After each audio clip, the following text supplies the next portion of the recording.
जय श्री राम दोस्तों। आज मैं आपके लिए कहानी लेकर आई हूँ जिसका नाम है कुएं का मेंढक। एक बार की बात है, बारिश का मौसम था। चारों ओर हरियाली छाई हुई थी। पानी से धुले पेड़ों पर एक नई छटा दिख रही थी।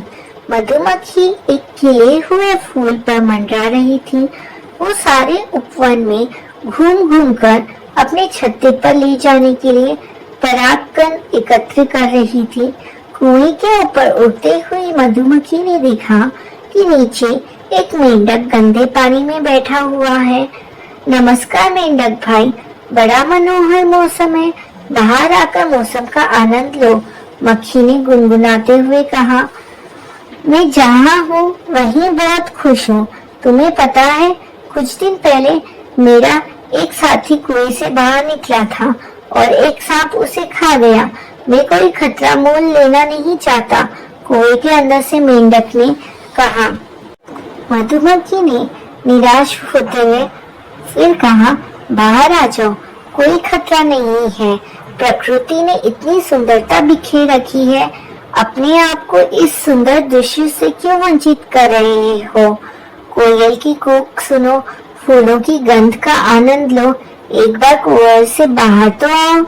मेंढक ने एक बार फिर कुएं के गंदे पानी में डुबकी लगाई। वो मधुमक्खी के प्राकृतिक वर्णन से बिल्कुल भी प्रभावित नहीं हुआ, वो ना होना चाहता था। मधुमक्खी ने फिर कहा, आहा, आकाश में कितना सुंदर इंद्रधनुष छा गया है। आओ बाहर आकर देखो, देखने लायक कुछ भी नहीं है, मुझे तो सिर्फ काले बादल दिखाई दे रहे हैं। कुएं के अंदर से मेंढक ने कहा। सभी कुछ खुला पड़ा था, पर मेंढक ने अपने आप को सारी सुंदरता से वंचित कर रखा था। उसके दिमाग पर केवल एक बात छाई हुई थी। बहुत दिन पहले एक मेंढक को सांप खा गया था। मक्खी के बार बार आग्रह करने पर मेंढक बाहर आ गया और धूप में इंद्रधनुष व वर्षा होती देखकर मेंढक हैरान हो गया और मक्खी को धन्यवाद किया कि अगर मैं बाहर नहीं आता तो इतना सुंदर दृश्य देखने से वंचित हो जाता। दोस्तों, इस कहानी से हमें यह सीख मिलती है कि हम अपने चारों ओर अनेक ऐसे मेंढक मिल जाएंगे जिसे अपने पूर्वाग्रह छोड़ो। कितना कुछ प्रकृति तुम्हें देने को उत्सुक है, तुम्हें केवल कुएं से बाहर आना है। ध्यान रहे, यदि जीवन में सफलता चाहते हो तो थोड़े खतरे उठाने के लिए तैयार रहो। जय श्री कृष्ण, राधे राधे। दूल्हे का पैजामा। नरेश के विवाह की सारी तैयारियां पूरी हो चुकी थी। उसने एक नई शेरवानी अनिवार्यता बनवाई थी। जब वो अपने कपड़ों को चेक कर रहा था, तभी अकस्मात उसे पता लगा कि एक वस्त्र तो वो भूल ही गया है। उसने कोई नया पैजामा नहीं सिलवाया था और पुराने पैजामे नई शेरवानी के साथ मैच नहीं कर रहे थे। बचे हुए थोड़े से समय में नया पैजामा सिलवाना संभव नहीं था और इस गंभीर परिस्थिति में उसका मित्र प्रताप उसकी मदद के लिए आगे आया। उसने कहा, मेरे पास एक नया पैजामा है, तुम उसका प्रयोग निसंकोच कर सकते हो। शाम को लड़की वालों के घर में से लगन लेकर तुम लोग आए। सभी मेहमानों पर नई सुंदर शेरवानी का बहुत अच्छा प्रभाव पड़ा। प्रताप भी शेरवानी के प्रशंसकों से जुड़कर कह बैठा, शेरवानी सुंदर है, किंतु यह पैजामा इनका नहीं, मेरा है। सभी लोग हंस पड़े। बात आई गई हो गई, पर नरेश को बुरा लगा। उसने कहा, आगे से किसी भी अवसर पर पैजामे की बात मत करना, मुझे बहुत शर्मिंदगी होती है। अगले दिन बारात वधू के द्वार पर पहुंची। मेहमानों की खूब खातिरदारी हुई और सभी ने शेरवानी की प्रशंसा भी की। प्रताप से नहीं रुका गया, वो बोल पड़ा, शेरवानी निश्चय ही बहुत सुंदर है और साथ ही पैजामा भी बहुत सुंदर है। अकेले में नरेश ने फिर एक बार प्रताप को समझाया, आगे से पैजामे के बारे में कोई भी टिप्पणी मत करना। बारात के लौटने का समय आया। दूल्हा दुल्हन साथ साथ निकले तो किसी बाराती के मुंह से निकल पड़ा, जोड़ी कितनी सुंदर है, जैसे दुल्हन की चुनरी और दूल्हे की शेरवानी। प्रताप से रहा नहीं गया, वो फिर से बोल पड़ा, शेरवानी तो सुंदर है ही, मगर पैजामे के बारे में कोई टिप्पणी नहीं करूंगा। और यह बात सुनकर नरेश की प्रतिक्रिया ढोल धमाकों की आवाज में पूरी तरह दब गई। नरेश ने अब कसम खा ली कि आगे से कभी भी किसी से पैजामा नहीं मांगूंगा। जय श्री कृष्णा, राधे राधे। दोस्ती का महत्व। एक छोटे से गांव में 2 15 साल के लड़के रहते थे। उनका नाम था अर्जुन और ऋतिक। दोनों बहुत अच्छे दोस्त थे और हमेशा साथ में समय बिताते थे। गांव के सभी लोग उनकी दोस्ती की मिसाल दिया करते थे। अर्जुन और ऋतिक की पहली मुलाकात स्कूल में हुई थी। स्कूल के पहले दिन जब अर्जुन अकेला बेटा हुआ था, ऋतिक ने उसकी मदद की थी। उसने अर्जुन से कहा, तुम्हारे पास नई किताबें नहीं हैं, आओ हम अपनी किताबें बांटते हैं। इस छोटी सी मदद से उनकी दोस्ती की शुरुआत हो गई। अर्जुन और ऋतिक दोनों का दिन का अधिकतर समय खेल के मैदान में गुजरता था। वे क्रिकेट, फुटबॉल और कबड्डी जैसे खेल खेलते थे। दोनों में अद्भुत तालमेल था। अर्जुन का बल और ऋतिक की चतुराई का मेल उन्हें हर खेल में जीत दिलाता था। एक दिन अर्जुन के पिता की तबीयत अचानक से खराब हो गई और उन्हें अस्पताल में भर्ती कराया गया। अर्जुन बहुत परेशान था और उसे समझ नहीं आ रहा था कि वो अब क्या करे। उस समय ऋतिक ने अपने माता पिता से अर्जुन की मदद करने की बात की। ऋतिक के माता पिता ने अर्जुन के परिवार की हर संभव मदद की। इस घटना ने अर्जुन को यह सिखाया कि सच्चे दोस्त मुश्किल समय में हमेशा साथ निभाते हैं। एक बार गांव में कबड्डी के खेल की प्रतियोगिता आयोजित की गई। अर्जुन और ऋतिक ने मिलकर अपनी टीम बनाई और पूरे गांव का प्रतिनिधित्व किया। उन्होंने एक साथ मेहनत की और अंत में प्रतियोगिता जीत ली। उनकी जीत ने पूरे गांव में खुशियों की लहर फैला दी। अर्जुन और ऋतिक की दोस्ती ने सभी को सिखाया कि सच्ची दोस्ती में विश्वास, मदद और समझ होती है।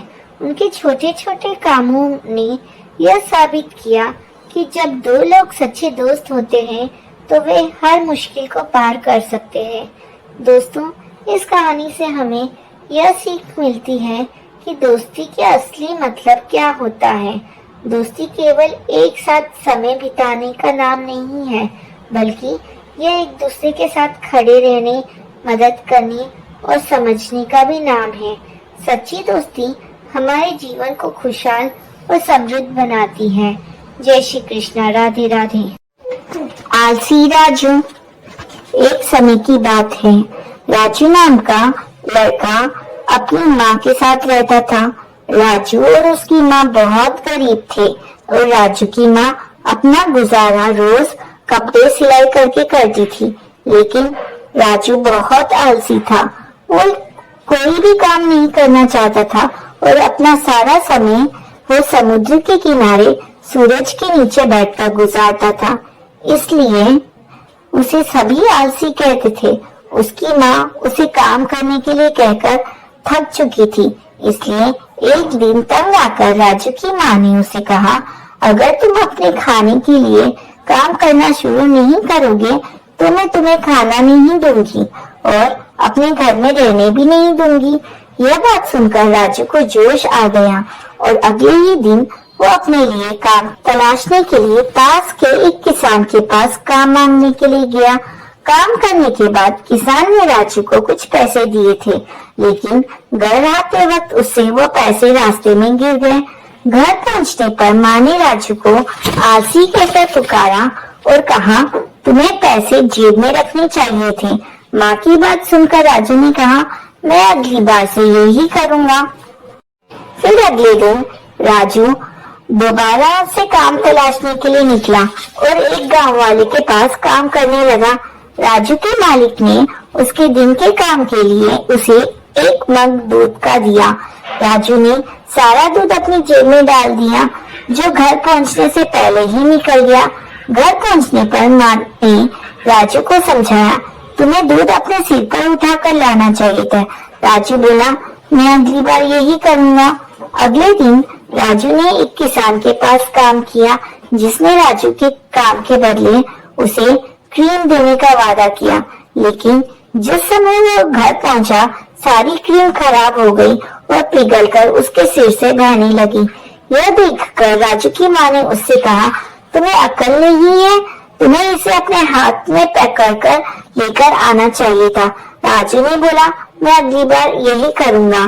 फिर से अगले दिन राजू अपने काम तलाशने के लिए गया और एक बेकरी वाले के पास नौकरी करने लगा। बेकरी वाले ने राजू को उसके काम के बदले एक बिल्ली दी। राजू बिल्ली को अपने हाथ में पकड़कर घर ले जाने के लिए निकला, लेकिन बिल्ली उसके हाथ में पंजा मारकर भाग गई। यह जानकर उसकी माँ ने उसे बताया, तुम बिल्ली को रस्सी डालकर नहीं ला सकते थे क्या? राजू ने कहा, अगली बार मैं यही करूँगा माँ। अब राजू काम मांगने के लिए एक कसाई के पास गया और काम करने के बाद कसाई ने राजू को मुर्गे का मांस दिया। राजू ने मांस लिया और उसे एक रस्सी से बांधकर गंदगी में रगड़ता हुआ ले गया। जब वो अपने घर पहुंचा तो मांस पूरी तरह खराब हो चुका था। इस बार राजू की माँ अपना गुस्सा काबू नहीं रख सकी और अगले दिन छुट्टी होने के कारण उन्हें अपना गुजारा घास खाकर ही करना पड़ा। अगले सोमवार आलसी राजू ने एक बार फिर अपना काम ढूंढना शुरू किया। राजू को एक गाय भेड़ रखने वाले के पास नौकरी मिल गई। भेड़ वाले ने राजू की मुश्किलें बढ़ाने के लिए उसे एक गधा दे दिया। राजू को गधे को अपने कंधे पर उठाने में काफी मुश्किल का सामना करना पड़ा, लेकिन काफी मुश्किलों के बाद राजू ने गधे को अपने कंधे पर उठा लिया और अपने इनाम के साथ घर आने लगा। राजू के घर जाने के सफर के बीच एक अमीर आदमी अपनी इकलौती बेटी के साथ रहता था। उसकी बेटी सुंदर तो थी, लेकिन सुन और बोल नहीं सकती थी। अमीर आदमी की बेटी अपनी जिंदगी में कभी हंसी नहीं थी और डॉक्टरों का कहना था वो तभी बोल सकेगी जब वो हंसेगी। अमीर आदमी की बेटी खिड़की से बाहर देख रही थी, तभी उसने राजू को अपने कंधे पर गधे को ले जाते हुए देखा। राजू ने गधे की टांगों को आसमान में लटका रखा था और यह दृश्य काफी हंसी वाला था। राजू को देखकर राजकुमारी जोर जोर से हंसने लगी। राजकुमारी के हंसने के बाद वो बोलने और सुनने लगी। राजकुमारी को हंसता देख उसके पिता काफी खुश हुए और उन्होंने अपना वादा कायम रखते हुए आलसी राजू के साथ अपनी बेटी की शादी करा दी और इसके बाद राजू एक अमीर आदमी बन गया। राजू बड़े घर में रहने लगा और राजू की माँ भी उसके साथ बड़े घर में रहने लगी। जय श्री कृष्ण, राधे राधे। मासूम चोर। एक बार की बात है, सुंदरगढ़ का राजा विक्रम सिंह बहुत ही परोपकारी और न्यायप्रिय राजा थे। वो चाहते थे कि उनकी प्रजा ईमानदार बने। एक दिन उन्होंने अपने राज्य में घोषणा करवाई कि जो कोई व्यक्ति किसी चोर को पकड़कर राजा के हवाले करेगा, वो उसे ढेर सारा इनाम देंगे। उसी शहर में एक स्त्री अपने 2 बच्चों के साथ रहती थी। दोनों भाई बहन अपनी माँ को बहुत प्यार करते थे। एक दिन वो स्त्री बीमार हो गई। घर में दवा के लिए पैसे नहीं थे। दोनों बच्चों के पास रोने के अलावा कोई और उपाय नहीं था। दिन भर ऐसे ही गुजरा। अचानक लड़की को ध्यान आया। ध्यान आते ही उसने अपने भाई से कहा, राजा ने चोर पकड़वाने की घोषणा कर रखी है। तो इस पर उसका भाई उदास स्वर में बोलता है, किंतु हम क्या कर सकते हैं। तब वो लड़की कहती है, भैया एक तरकीब है, उस तरकीब से हम माँ की जान बचा सकते हैं। तुम मेरे दोनों हाथ बांधकर धकेलते हुए राजा के पास ले चलो और कहो कि यह लड़की चोर है। राजा तुम्हें इनाम देंगे जिससे तुम माँ के लिए दवाई खरीद लाना।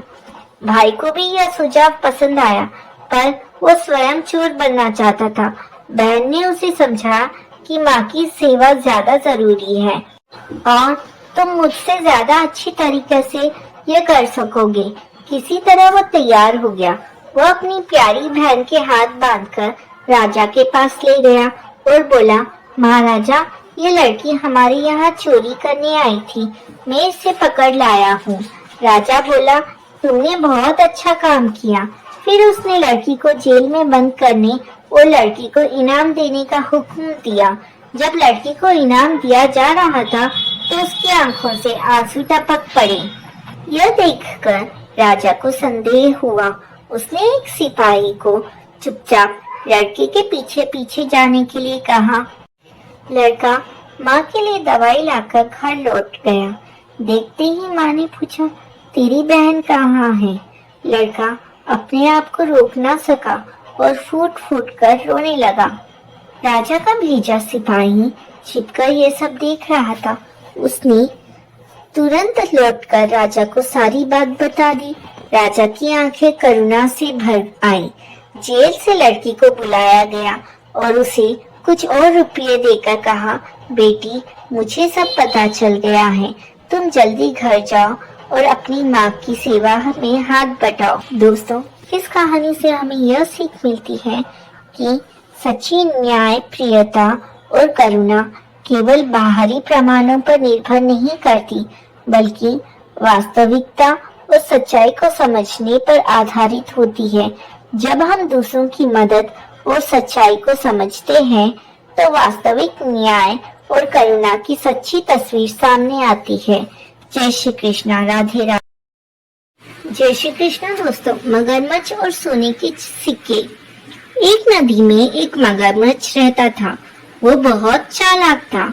बहुत सारी मछलियों को खाने के बाद उसने सोचा, क्यों ना इंसानों को खाया जाए। एक दिन एक आदमी नदी में नहा रहा था। मगरमच्छ ने उसे पकड़ लिया और खींचकर नदी के अंदर ले गया। मगरमच्छ को कई दिनों का भोजन मिल चुका था, लेकिन उस आदमी को मगर ने खा लिया। यह बात आसपास के कई गांवों में फैल गई।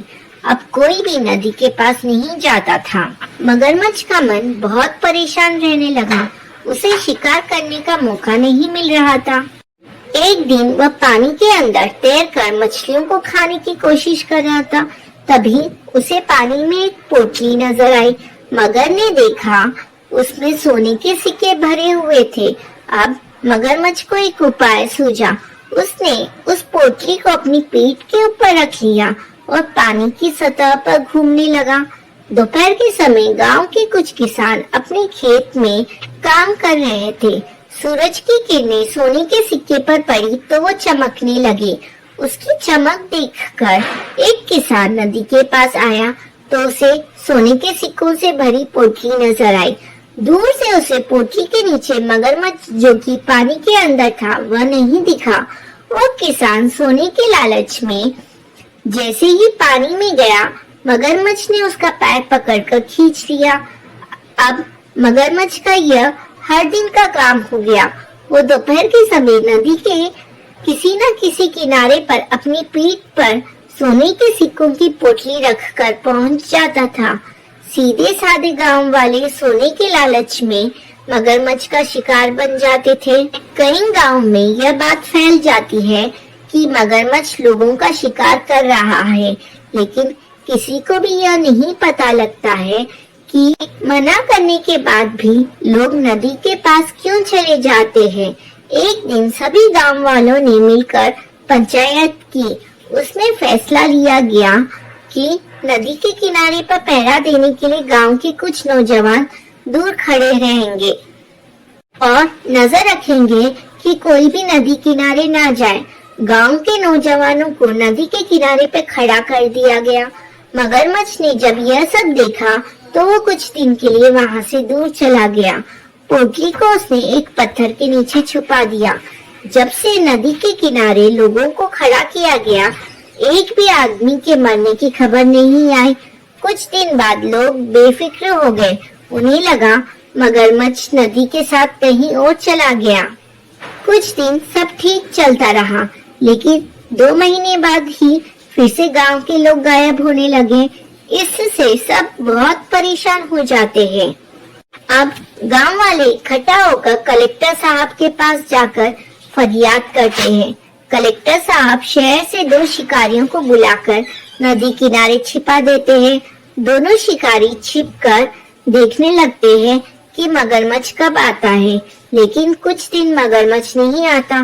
फिर वे 1-2 किसानों से बात करके उन्हें नदी किनारे घुमाने के लिए कहते हैं और शिकारी छिपकर उन पर नजर रखते हैं। एक दिन मगरमच्छ वही सोने के सिक्कों की पोटली लेकर पानी पर तैरता दिखाई देता है। सिक्कों की चमक से किसान और शिकारियों को सारी बात समझ में आ जाती है।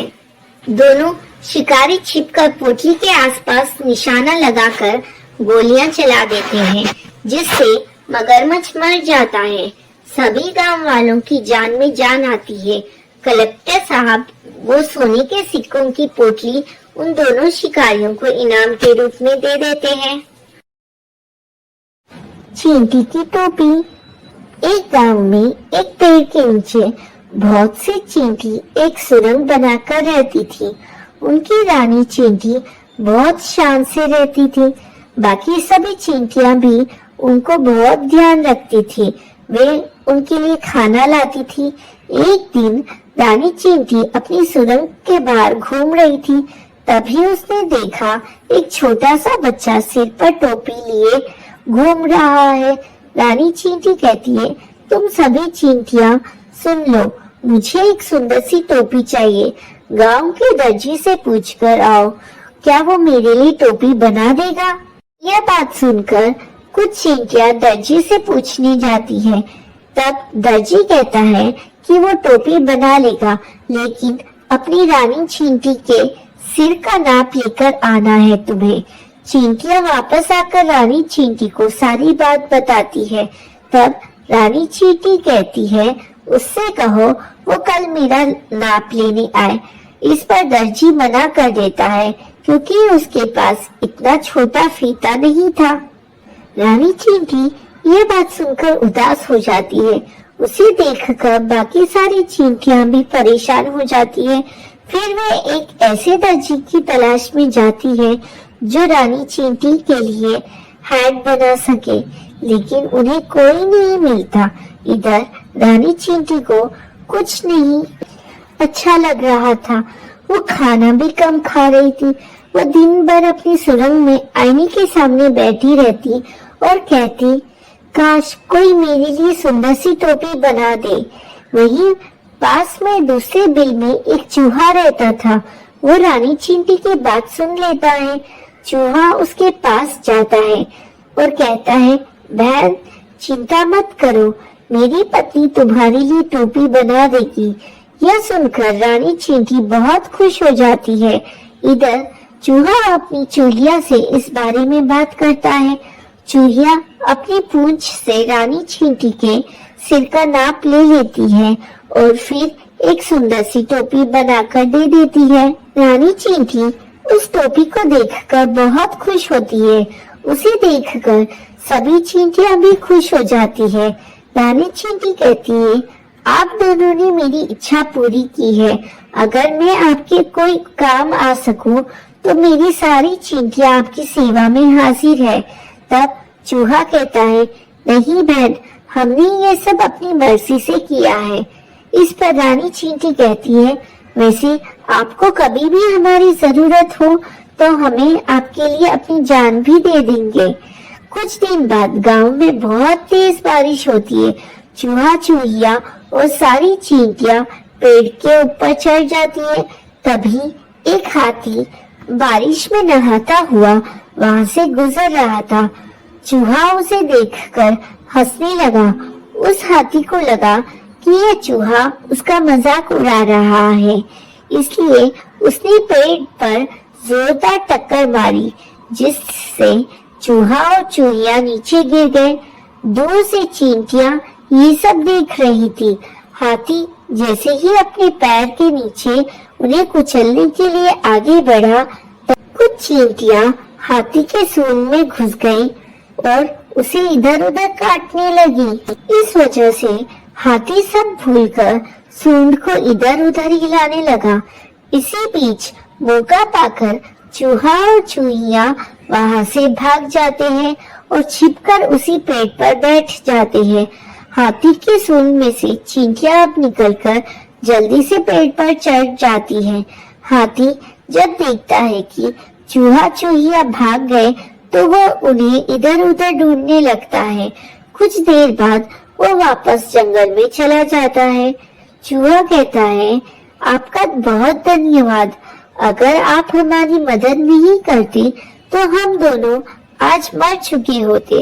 इस पर रानी चींटी कहती है, आपने भी तो मेरे लिए बहुत कुछ किया है। और इस तरह चूहा, चूहिया और चींटियां सब मिलकर रहने लगते हैं। बहुत समय पहले की बात है। जंगल में 4 मित्र रहते थे। उन चारों का स्वभाव काफी अलग था, किंतु वे पक्के दोस्त थे।